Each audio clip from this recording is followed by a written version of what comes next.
വീണ്ടും റസൂലുള്ള പഠിപ്പിക്കുകയാണ്, വഇന്ന ഫീ ജഹന്നമ വാദിയൻ, നരകത്തിൽ ഒരു പ്രത്യേകമായ ചെരുവുണ്ട്, യുഖാലു ലഹാ ലംലം, അതിന് ലംലം എന്നാണ് പേര് പറയുന്നത്. ഫീഹി ഹയ്യാത്ത്, അതിൽ ഒരുപാട് പാമ്പുകളുണ്ട്. പാമ്പിന്റെ കുല്ലു ഹയ്യത്തിൻ ഫിഖനു റഖബത്തിൽ ബഈർ, ഓരോ പാമ്പിന്റെയും വണ്ണം ഫിഖനു റഖബത്തിൽ ബഈർ, ഒട്ടകത്തിന്റെ കഴുത്ത് പോലെ വണ്ണിച്ചതാണ്. ആ പാമ്പിന്റെ നീളം മസീറത്തു ഷഹർ, ഒരു മാസം വഴിദൂരമാണ്. തൽസഹു താരിഖസ്സലാ, നമസ്കാരമില്ലാത്തവനെ അതിങ്ങനെ കൊത്തിക്കൊണ്ടിരിക്കും, അതിങ്ങനെ നക്കിക്കൊണ്ടിരിക്കും. ഫയഗ്ലി ഫീ സുമ്മിഹാ യഗ്ലി സുമൂമുഹാ ഫീ ജിസ്മിഹി, അവന്റെ ശരീരത്തിലൂടെ ആ വിഷം ഇങ്ങനെ ഇറങ്ങുമ്പോൾ 70 ഖരീഫ, 70 വർഷക്കാലത്തോളം അവന്റെ ശരീരത്തിൽ അതിന്റെ വിഷമിങ്ങനെ തിളച്ചുകൊണ്ടവനെ വേദനിപ്പിച്ചുകൊണ്ടിരിക്കും. ഭൂമിക്കടിയിലേക്ക് അവൻ താഴ്ന്നു നിലവിളിക്കും. പിന്നീട് കുറേശ്ശെ അവന്റെ ശരീരത്തിന്റെ ഒട്ടിച്ചേർന്നിരിക്കുന്ന മാംസദളങ്ങളെല്ലാം അടർന്നടർന്ന് വീഴുമെന്ന് മുഹമ്മദ് മുസ്തഫ സല്ലല്ലാഹു അലൈഹി വസല്ലം തങ്ങൾ പറയുന്നത് ആരെ കുറിച്ചാണ്? അവന്റെ മുഖമാണ് നാളെ വിവർണമായിരിക്കുന്നത്, അവന്റെ മുഖം വിരൂപമായിരിക്കും, കറുത്ത് കരുവാളിച്ചിരിക്കും. അവന് രക്ഷയില്ല എന്ന് മുഹമ്മദ് മുസ്തഫ. മൂസാ നബിയുടെ കാലഘട്ടത്തിൽ ഒരു പെണ്ണ് വരികയാണ്.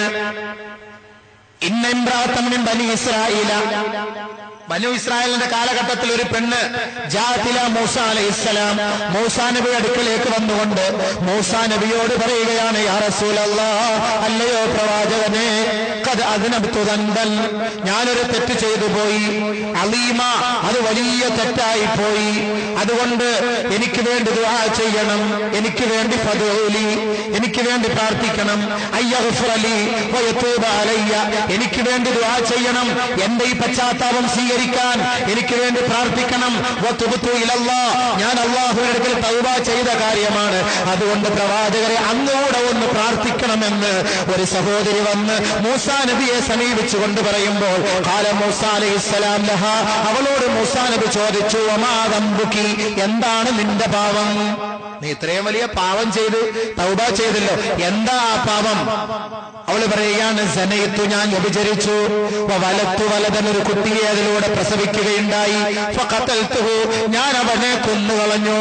ഖാല മൂസാ അലൈഹിസ്സലാം, കേട്ട മാത്രയിൽ മൂസാ നബി പറഞ്ഞു, ഉഖ്റുജി ഉഖ്റുജി ഉഖ്റുജി, ഇറങ്ങിപ്പോടി പെണ്ണെ എന്റെ മുന്നിൽ നിന്ന്. ലാ തൻസിലു നാറും മിനസ് സമായി ഫതുഹ്രിഖുനാ, നീ ചെയ്ത ഈ കൊടും അപരാധത്തിന്റെ പേരിൽ ആകാശത്ത് നിന്ന് തീക്കട്ടയെങ്ങാനും ഇറങ്ങി വന്നുകൊണ്ട് നിന്റെ ഈ പാപത്തിന്റെ പേരിൽ ഞങ്ങളെ അല്ലാഹു കത്തിച്ച് കളയാതിരിക്കട്ടെ.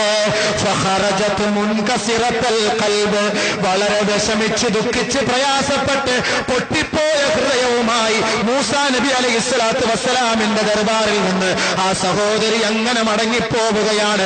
അതാ വരുന്നു നസലൽ അമീൻ, മലക്ക് ജിബ്രീൽ അലൈഹിസ്സലാം.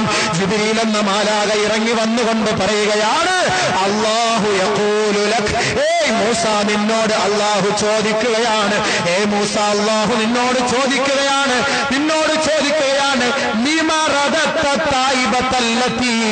എന്തിനാണ് ഒരു പെണ്ണിനെ നിന്റെ അടുക്കലേക്ക് വന്ന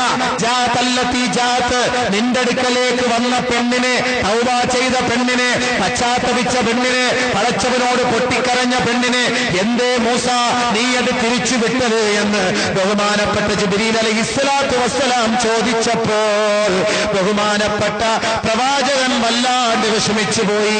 ഞാൻ ചെയ്തത് തെറ്റായി പോയല്ലോ, ഞാൻ ചെയ്തത് അപാകതയായി പോയല്ലോ എന്ന് ഖേദിച്ചപ്പോൾ ബഹുമാനപ്പെട്ട പ്രവാചകനോട് ജിബ്രീൽ അലൈഹിസ്സലാത്തു വസ്സലാം പറയുകയാണ്, അമാ വജത്ത ശർറൻ മിൻഹാ, അതിനേക്കാൾ കൊടും പാപം ചെയ്ത വൃത്തികെട്ടവർ നിന്റെ നാട്ടിലുള്ളപ്പോൾ പശ്ചാത്തപിച്ച് അല്ലാഹുവിന്റെ അടുക്കലേക്ക് മടങ്ങിയ പാവപ്പെട്ട പെണ്ണിനെ നീ എന്തിനാണ് പറഞ്ഞു വിട്ടതെന്ന് ചോദിച്ചപ്പോൾ അതിനേക്കാൾ വമൻ ഹുവ ശർറും മിൻഹാ, അതിനേക്കാൾ വലിയ കൊടുംപാതകം ചെയ്തത് ആരാണ് ജിബ്രീലേ എന്ന് എന്ന് ചോദിച്ചപ്പോൾ ഖാല ജിബ്രീൽ അലൈഹിസ്സലാത്തു വസ്സലാം പറഞ്ഞു മയ്യതുറുകുസ്സലാത്ത ആമിദം മുതഅമ്മിദാ, അറിഞ്ഞുകൊണ്ട് നമസ്കാരം ഒഴിവാക്കുന്നവർ വ്യഭിചാരികളെക്കാളും കൊടുമ്പാവികളാണ്.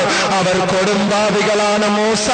അവർ ഈ നാട്ടിലുള്ളിടത്തോളം കാലം അള്ളാന്റെ റഹ്മത്ത് അവൻ പിടിച്ചെടുക്കും മൂസ എന്ന് ജിബ്രീൽ അലൈഹിസ്സലാത്തു വസ്സലാം നമസ്കാരമില്ലാത്തവരെ നിങ്ങളോട് അറിയിക്കാൻ വേണ്ടി പ്രവാചകനോട് പറയുകയാണ്. മനസ്സിലാക്കിക്കോ. ഇതിനെ വിശദീകരിച്ച് ഉലമാക്കൾ പറയുകയാണ്, നിങ്ങളുടെ ജീവിതത്തിൽ, നിങ്ങളുടെ കുടുംബത്തിൽ, നിങ്ങളുടെ കച്ചവടത്തിൽ, നിങ്ങളുടെ സുറുആത്തുകളിൽ ബർക്കത്ത് വേണമോ, ഫൽയുഖ്രിജ് മിൻഹാ താരിഖസ്സലാ, ആ ഗ്രാമത്തിൽ നിന്ന് നമസ്കാരമില്ലാത്തവരെ നിങ്ങൾ ആട്ടി പുറത്താക്കണം. അങ്ങനെ ആട്ടി പുറത്താക്കിയാൽ നിങ്ങളുടെ സസ്യങ്ങളിലും വൃക്ഷങ്ങളിലും കൃഷികളിലും കച്ചവടങ്ങളിലും ഒക്കെ നിങ്ങൾക്ക് ബർക്കത്ത് ഉണ്ടാകുമെന്ന് ഉലമാക്കൾ വ്യാഖ്യാനിക്കുന്നു. വീണ്ടും ഹദീസിൽ വരുന്ന ഒരു സംഭവം,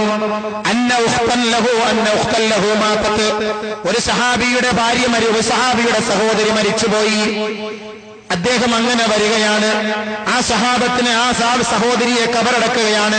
ഫസഖത മിൻഹു കീസും മിൻ മാലിഹി ഫീഹിമാലുൻ, സമ്പത്തുള്ള ഒരു ചെറിയ ഭണ്ഡാരം, ഒരു ചെറിയ സഞ്ചി അദ്ദേഹത്തിന്റെ കയ്യിലുണ്ടായിരുന്നു.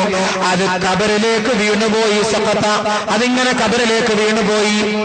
കാര്യം ഫലം യശ്ഉറാഹദും, ആരും അതിനെക്കുറിച്ചൊന്നും മനസ്സിലാക്കി കൊടുത്തുമില്ല, പറഞ്ഞതുമില്ല. അവരെല്ലാവരും മണ്ണിട്ട് മൂടി. എല്ലാവരും ഇൻസറഫു, മടങ്ങിപ്പോയി. ഇദ്ദേഹം വീട്ടിലേക്ക് പോയപ്പോൾ ഫലമ്മാ ദുക്റ, അത് ഓർമ്മ വന്നപ്പോൾ ജാഇല ഖബരിഹാ, തന്റെ സഹോദരിയുടെ കബറിനരികിലേക്ക് വന്നുകൊണ്ട് ഫനബശ, കബറിങ്ങനെ മാന്തി. കബർ മാന്തിയപ്പോൾ ഫവജദ ഇൻദഹാ നാറാ, കബറിങ്ങനെ എരിയുകയാണ്. കബറിങ്ങനെ എരിയുകയാണ്. ഫറദ്ദ തുറാബ്, അദ്ദേഹം മണ്ണതിലേക്ക് വാരിയിട്ടുകൊണ്ട് ഓടുകയാണ്. തന്റെ ഉമ്മയുടെ അരികിലേക്ക് ഓടിയിട്ട് പറയുന്നു, യാ ഉമ്മ, നെടുവേർപ്പെട്ടുകൊണ്ടുള്ള അറബികളുടെ വിളിയാണ് ഉമ്മ, വൈലത്താ യാ അബാ, അങ്ങനെ വിളിക്കുകയാണ്, നിലവിളിക്കുകയാണ്. ഉമ്മ, മാ കാനത അമലു ഉഖ്തി, എന്റെ സഹോദരി എന്ത് ജോലിയാണ് ചെയ്തിരുന്നത് ഉമ്മ? ഉമ്മ ഉടനെ ചോദിച്ചു, കാലത്ത് എന്തേ വമാ സുആലുക, എന്തേ നീ ഇപ്പോൾ നിന്റെ സഹോദരിയെ കുറിച്ച് ചോദിക്കാൻ എന്ന് ചോദിച്ചപ്പോൾ കാലത്ത് ആ സഹോദരൻ പറയുകയാണ്, ഉമ്മ, എന്റെ കയ്യിലിരുന്ന കീസ് കബറിൽ വീണുപോയി. ഫനബശ്തു ഖബറഹ, ആ കബറിലെ മണ്ണ് ഞാനിങ്ങനെ മാറ്റിയപ്പോൾ ഇന്നന്നാറ യസ്തഇലു അലൈഹ, ആ കബറിനെയും അവളെയും തീവലയം ചെയ്തിരിക്കുകയാണ് ഉമ്മ. ഫബകത്ത്, ഉമ്മയും ഇത് കേട്ട മാത്രയിൽ പൊട്ടിക്കരഞ്ഞുപോയി.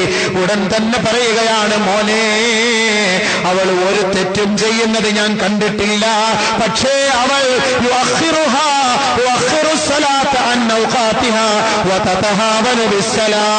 നമസ്കാരത്തിൽ അലസത കാണിക്കുകയും ആ സമയത്ത് നമസ്കരിക്കാതെ പിന്തി നമസ്കരിക്കുകയും ചെയ്യുന്നവളാണ്. ആ ഒരു തെറ്റ് മാത്രമേ അവളിൽ ഞാൻ കണ്ടിട്ടുള്ളൂ. സഹോദര, ഓർക്കൂ സഹോദര, നമസ്കാരമില്ലാത്തവരെ, ജമാഅത്തിൽ പങ്കെടുക്കാത്തവരെ, ബാങ്ക് വിളി കേട്ടിട്ട് ഉത്തരം നൽകാത്തവരെ, കൂസലില്ലാതെ കിടന്നുറങ്ങുന്നവരെ, അലംഭാവത്തോടെ കച്ചവടം ചെയ്യുന്നവരെ, നമസ്കാരത്തിൽ പിന്തുവരുന്നവരുടെ കബറിന്റെ അവസ്ഥ ഇതാണെങ്കിൽ പിന്നെ കൈഫ മൻ യത്റുകു സ്വലാഹ് ഹാദാ ഹാലു മൻ തറക്കൽ ജമാഅ, ജമാഅത്ത് നമസ്കാരം ഒഴിവാക്കിയവളുടെ അവസ്ഥ ഇതാണെങ്കിൽ ഫകൈഫ ഹാലു മൻ തറക സ്വലാഹ്, നമസ്കാരം ഒഴിവാക്കിയവന്റെ അവസ്ഥ എന്താണ്? പറയേണ്ടതുണ്ടോ? മഹാനായ ഉമറുൽ ഫാറൂഖിന് കുത്തേറ്റപ്പോൾ, ലമ്മാ തുഇന ഉമറിന് കുത്തേറ്റപ്പോൾ ഉമർ റളിയല്ലാഹു അൻഹു വീണ് പിടയുകയാണ്, വേദന കൊണ്ട് പിടയുകയാണ്. ഖീലലി അമീറുൽ മുഅ്മിനീൻ, അമീറുൽ മുഅ്മിനോട് പറയപ്പെട്ടു,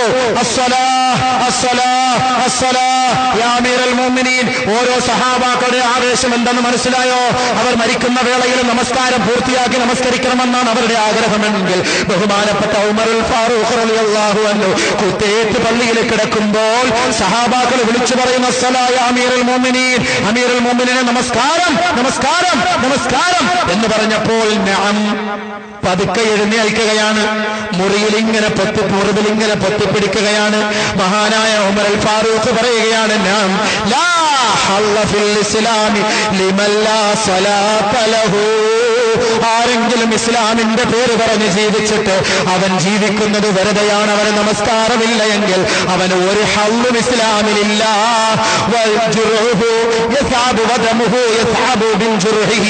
രക്തമിങ്ങനെ അദ്ദേഹത്തിന്റെ മുറിവിൽ നിന്ന് ഒലിച്ചുകൊണ്ടിരിക്കുമ്പോൾ അതേ അവസ്ഥയിൽ അതേ അവസ്ഥയിൽ അദ്ദേഹം നമസ്കരിക്കുകയാണ്. അതേ അവസ്ഥയിൽ അദ്ദേഹം നമസ്കരിച്ച് പൂർത്തിയാക്കിയെന്ന് ഹദീസിൽ കാണാം.